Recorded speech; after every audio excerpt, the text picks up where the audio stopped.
Assalamualaikum semuanya.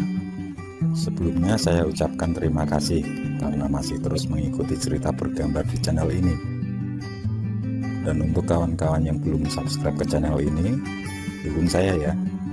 Klik tombol subscribe dan klik logo lonceng untuk bisa berlangganan gratis di video cerita bergambar selanjutnya.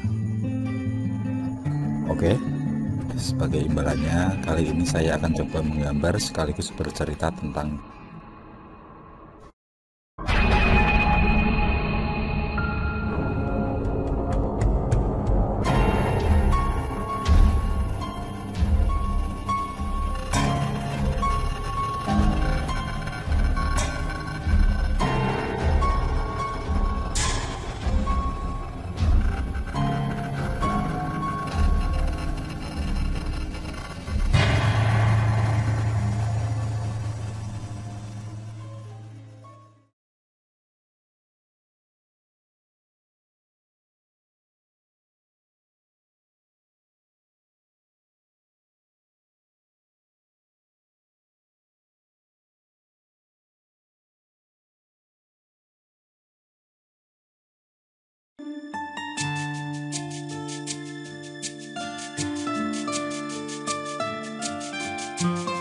Ayahku adalah seorang PNS dan ibuku membuka sebuah toko sembako. Sebelumnya, keluarga kami bisa dibilang masih menengah ke bawah. Kami sekeluarga hanya tinggal di sebuah rumah kontrakan sederhana dengan keuangan yang pas-pasan. Tapi setelah beberapa waktu, ayahku mendapatkan kenaikan pangkat. Sehingga ayah dan ibu berniat untuk membeli rumah BTN. Dan impian itu akhirnya tercapai. Keluargaku mempunyai rumah sendiri meski harus mencicil tiap bulannya. Di awal kepindahan kami, komplek rumah masihlah sepi. Hanya ada beberapa rumah saja yang dihuni. Sementara masih banyak yang kosong. Itu karena belum banyak orang yang berminat untuk membeli rumah. Setelah beberapa hari tinggal di sana, kami berkeliling komplek. Pada saat itulah ibu mendapat ide untuk membuka toko sembako. Dia melihat ada peluang besar untuk menambah ekonomi. Selain jarak menuju toko maupun warung cukup jauh, lokasi kami juga bagus untuk mendirikan toko itu. Di mana letaknya hanya beberapa meter saja dari jalan raya, dan pastilah terlihat oleh orang yang lewat.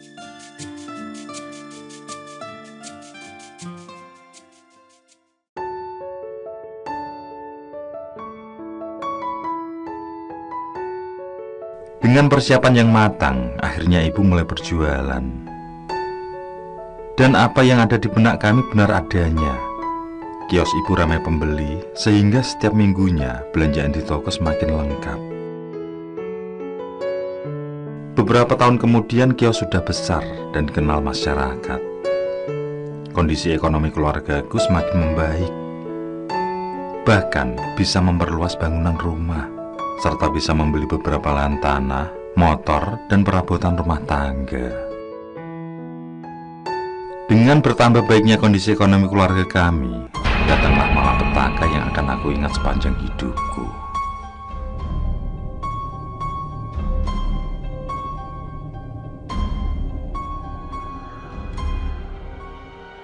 Saat itu, tepatnya pada hari Rabu, pukul 1 malam.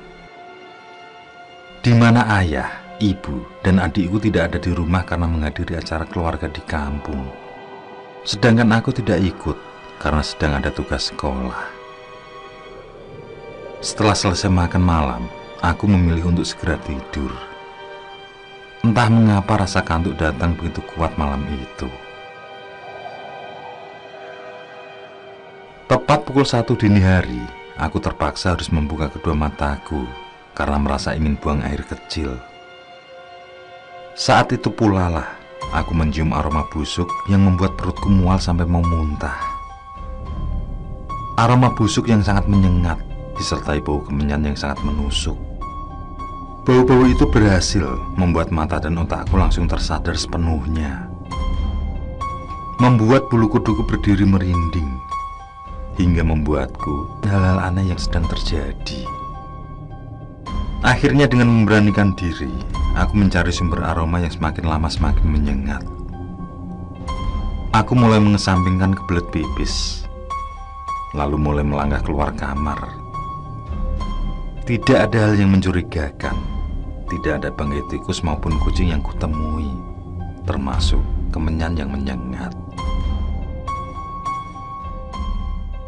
Aku terus memburu asal dari bau tersebut, hingga sampailah di depan gudang rumah. Jantungku berdetak sangat kencang, keringatku bercucuran. Dengan penuh kebimbangan, aku memutuskan untuk membuka pintu, untuk mencari tahu apa yang menjadi pusat dari bau tersebut. Begitu pintu terbuka, aku melihat dua sosok mengerikan yang membuat mataku langsung terbelalak. Tubuhku membeku, tidak bisa bergerak. Mulutku menganga, tidak bisa mengucap sepatah kata pun. Dua makhluk itu berdiri di sudut tembok sebelah kanan dan kiriku. Keduanya adalah pocong yang tampak besar dari ukuran sebenarnya. Sosok itu mengeluarkan suara geraman yang sangat mengerikan, seakan membuat rumahku bergetar karena suaranya. Kamu harus mati. Kamu harus mati. Tubuhku menjadi terasa lemas, tapi tidak mampu pingsan. Seakan aku dipaksa untuk melihat semua pemandangan mengerikan itu. Setelah beberapa detik, aku pun mulai tersadar dan segera berlari menuju kamar. Sesampainya di kamar, aku langsung menutupi seluruh tubuhku dengan selimut. Tapi itu tidak membuatku serta-merta bisa pejamkan mata dan melupakan pocong tersebut. Kedua sosok itu terus menghantui pikiranku, karena ini adalah kali pertama aku melihat hal mengerikan dalam hidupku. Setelah beberapa saat, terdengar azan subuh yang membuatku sedikit tenang, hingga terlelaplah aku dalam ketakutan.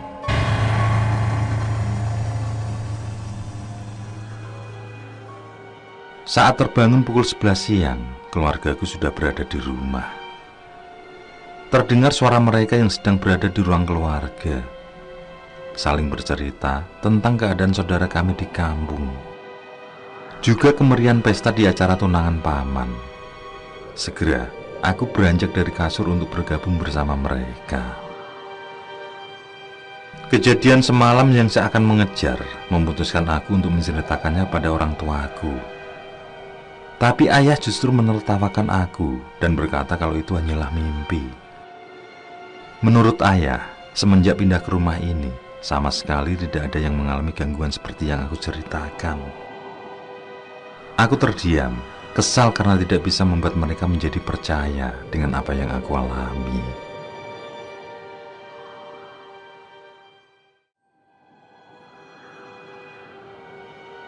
Ingatan tentang gangguan malam itu mulai memudar. Akan tetapi, 2 hari kemudian, aku bermimpi didatangi sesosok pocong itu. Sosok tersebut muncul tepat di depan tempat tidurku. Yang awalnya ada asap hitam tipis, kemudian lama-kelamaan membentuk sosok tersebut. Aku hanya terdiam, tidak bisa berbuat apa-apa. Hanya bisa dengan terpaksa melihat sosok itu. Dan lagi-lagi makhluk itu berkata, Kamu harus mati. Kamu harus mati.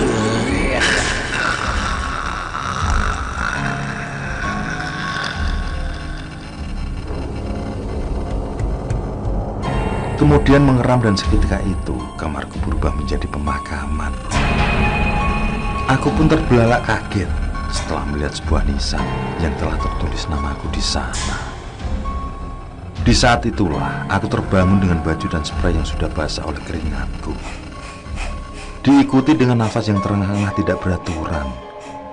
Aku melihat jam masih menunjukkan pukul 2 dini hari. Ingin rasanya aku berlari ke kamar orang tuaku dan menceritakan mimpiku. Tapi aku mengurungkannya karena pasti ayah tidak akan percaya.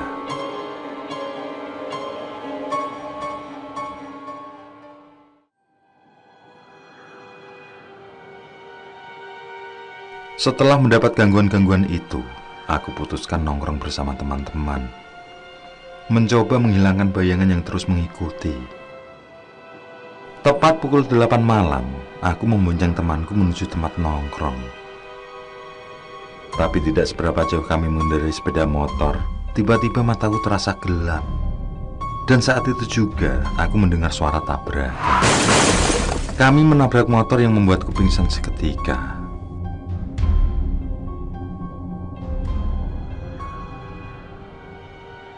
Saat tersadar, aku sudah berada di rumah sakit. Untunglah tidak ada cedera yang serius, hanya terkilir dan lecet-lecet di kaki dan tangan saja, sehingga aku diperbolehkan untuk pulang. Menurut temanku, dia merasa seperti dihadang bayangan hitam. Bayangan tersebut tiba-tiba muncul di hadapan motor kami, sehingga dia oleng dan menabrak motor di pinggiran jalan.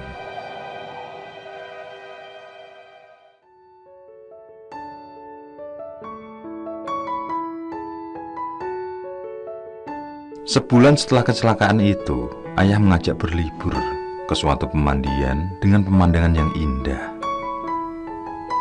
Dan benar saja, terlihat taman di sekitar sangat asri.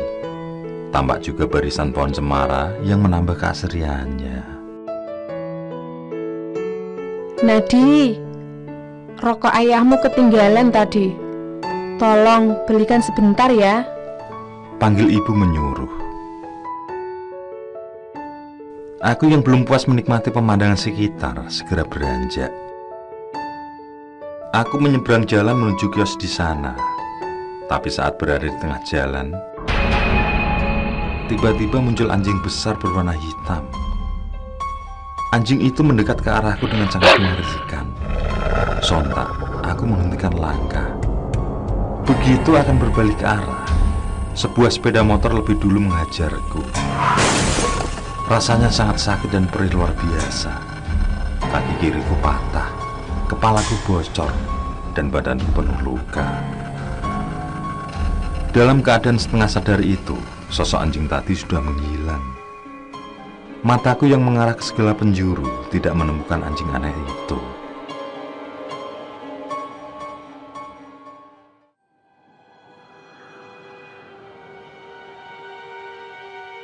Aku dirawat di rumah sakit selama hampir 3 minggu lamanya. Selama berada dalam perawatan, teror terus berlanjut. Mimpi tentang kematian terus menghantui. Sosok-sosok menakutkan silih berganti berdatangan. Dan yang membuatku ngeri adalah bau busuk yang selalu datang menyengat hidung. Hal itu membuat ketakutan yang berlebih. Semakin aku mencoba untuk melawan, justru semakin beruntun teror itu datang. Setelah pihak rumah sakit memberi izin pulang, segera saja aku tinggalkan ruangan yang menakutkan itu. Selang 2 hari berada di rumah, tiba-tiba aku merasakan seluruh badanku sangat sakit. Kakiku yang patah pun terasa sangat sakit dan malah membengkak. Padahal sebelumnya aku pulang dari rumah sakit, aku sudah merasa baik-baik saja. Rasa sakit itu semakin menyiksa saat aku merasakan sakit gigi yang luar biasa. Seminggu berlalu, bukannya membaik, tapi sakit gigiku semakin parah. Pipiku membengkak. Walau sudah berobat ke berbagai tempat, tapi tidak ada hasilnya sama sekali. Hal itu membuat kondisiku semakin memburuk. Tubuhku mengurus karena berkurangnya asupan makanan. Dan aku hanya bisa mendengar tangisan dari ayah, ibu, dan adik yang selalu menungguiku di kamar. Di saat ayah hendak membawaku ke rumah sakit, datanglah kakekku yang berasal dari Bali. "Cucuku kenapa?" tanya kakek. Tentu ayah sangat kaget melihat kedatangan kakek. Ditambah lagi menanyakan tentang kondisiku. Padahal tidak ada satu keluarga pun yang tahu tentang keadaan saat itu. Memang, kakek adalah seorang tokoh masyarakat yang bisa mengobati orang yang terkena guna-guna selama tinggal di Bali. Ayah menceritakan apa yang menimpaku dari awal hingga akhir sambil menangis. kakekku terdiam sejenak setelah mendengar cerita ayah. Kemudian berkata kalau aku sedang dikerjai orang, lebih jelasnya disantet oleh seseorang. Santet itu bernama santet Himbit Bangkai. Santet yang tergolong sadis dan kejam, di mana orang yang menerima santet akan ditemani sosok seperti mayat atau jenazah yang sudah busuk agar orangnya cepat mati. Dan menurut kakek, aku masih dilindungi oleh para leluhur yang kalau tidak tentulah sudah mati saat serangan pertama. Mendengar penjelasan kakek, ayahku pun kaget karena merasa tidak punya musuh. Minumlah dulu, Pak, ucap ibu sambil menghidangkan kopi panas. Sesaat setelah kakek beristirahat, dia hendak masuk ke dalam kamarku. Tapi baru beberapa langkah, kakek menghentikan langkahnya dan terdiam sejenak tepat di depan pintu kamar. Bau busuk kembali menyeruak. Siapa yang mengirimmu ke sini? Ucap kakek. Kakek mengulang pertanyaannya setelah beberapa menit, hingga terdengar suara tertawa yang keras, diikuti dengan ancaman yang akan membunuh salah satu keluargaku, dan akulah yang dituju. Pergilah kalian, jangan mengganggu penghuni rumah ini lagi. Jika tidak, kalian akan kubinasakan, kata kakekku menggertak. Kakek kemudian memejamkan kedua matanya dan kumat kamit membaca mantra. Saat itu juga terdengar suara jeritan kesakitan dari makhluk itu. Terdengar pula makhluk itu menyerang balik kakek, tetapi sia-sia saja. Kakek terus membaca mantra hingga dengan perlahan kedua makhluk itu berubah menjadi asap hitam dan menghilang tanpa jejak. Begitu pula bau busuk yang menyengat ikut hilang bersama asap tersebut. Setelah situasi dianggap aman, kakek membuka kedua matanya dan langsung masuk ke dalam kamar. Dia langsung mengobatiku dengan mengucapkan mantra dan mengoles ramuan yang sudah dipersiapkan. Setelah melihatku agak tenang, kakek menyuruh adik untuk menjagaku dan mengajak kedua orang tuaku ke ruang tamu untuk membicarakan sesuatu. Di sana, kakek menjelaskan kalau telah berhasil mengalahkan makhluk yang dikirim oleh seorang dukun. Dan tampaknya dukun itu tidak terima atas kekalahannya. Kemungkinan nanti akan terjadi serangan balasan yang cukup besar dan hebat yang akan dikirimkan si dukun. Saat itu juga, kakek menyuruh menyediakan tempat di bawah ranjangku. Di sana dia akan meditasi untuk mencegah serangan itu masuk ke dalam. Kakek pun menyuruh kami untuk membaca mantra yang sudah dipersiapkan. Dia sendiri duduk bersila sambil mengeluarkan sebelah keris kecil dari dalam kantong baju. Sesaat kemudian, kamar yang semula sejuk tiba-tiba menjadi panas. Terdengar suara orang berlari di atas genting rumah, disusul suara tawa keras, serta suara benda terjatuh di halaman rumahku. Hampir 1 jam kakek bermeditasi. Kulihat tubuhnya sudah basah oleh keringat. Gangguan pun semakin menjadi, hingga terdengar suara ledakan 4 kali di atap rumah, yang kemudian secara tiba-tiba muncul angin yang sangat kencang, membuat suara gaduh dari atap rumah yang terbuat dari seng seolah akan tercabut dari tempatnya. Beberapa menit kemudian, semua menjadi hening. Hawa di dalam kamar pun mulai terasa sejuk kembali. Kedua mata kakek mulai terbuka, lalu bangkit dari meditasi. Perlahan memasukkan keris kecil itu kembali. Tampaknya semua sudah berakhir. Kakek berkata bahwa suara ledakan keras yang tadi adalah benturan energi dari makhluk kiriman dan energi dari kakek yang sedang bertempur. Ayah merasa sangat penasaran siapa orang yang tega melakukan ini semua terhadap keluarganya dan membuatku sampai seperti ini. Setelah 3 hari, kamu akan mengetahuinya. Karena kakek sudah mengembalikan kiriman itu pada pemesannya, ucap kakek.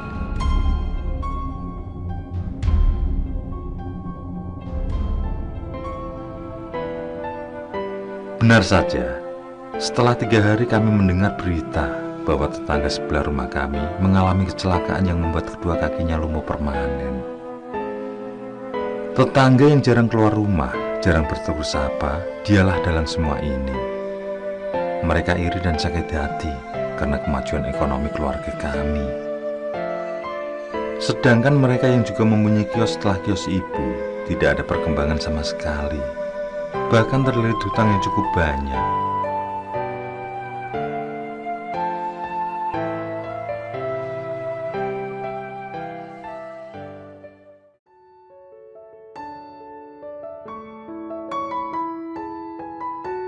Semua rasa sakit yang aku alami, dari kecelakaan hingga sakit gigi yang tidak terkira, akhirnya mulai membaik. Setelah kondisiku pulih, kakek pamit untuk pulang. Seorang yang sangat kukagumi ilmu kebatinannya. Dia tahu bahaya yang menimpa aku dari jarak jauh. kalau kamu sudah benar-benar sembuh, datanglah kembali ke rumah kakek. Nanti akan kakek ajarkan apa yang kakek bisa dan mewariskannya juga padamu, ucap kakek memberiku harapan keilmuan yang pasti digunakan di jalan kebaikan.